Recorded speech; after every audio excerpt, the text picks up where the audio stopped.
So, Governor, why are you here, and what are you hoping to accomplish, and why do you think it's important to be here?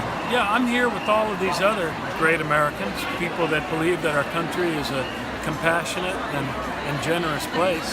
And I think it's awesome that people came together like this the day after Donald Trump swearing in to make a statement by their own presence that, look, we're all going to stand up, we're going to look out for each other, and our country's greatness is found in the hearts of our people. So I'm sure you saw a lot of the coverage yesterday of the inauguration and that crowd size.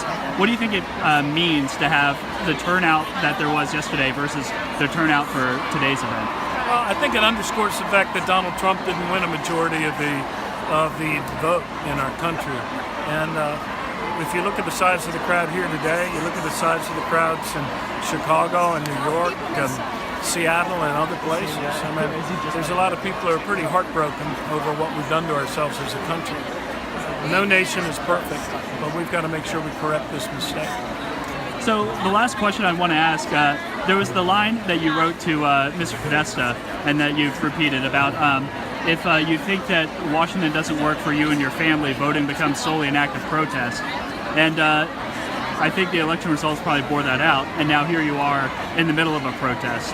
What do you think this type of protest means, and is it possibly more constructive than the type of anger that fueled Donald Trump's rise?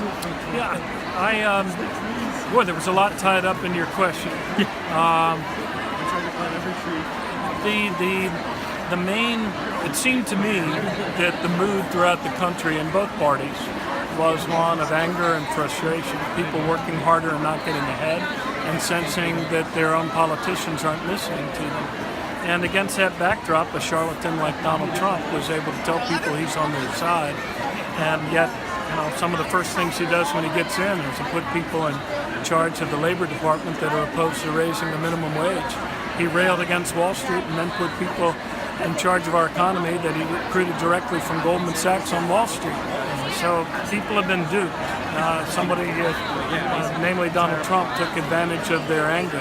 And I would hope that in this action today, people are acknowledging the fact that despots only succeed when good people remain silent, when we lock ourselves inside of our homes instead of coming outside and being with our neighbors.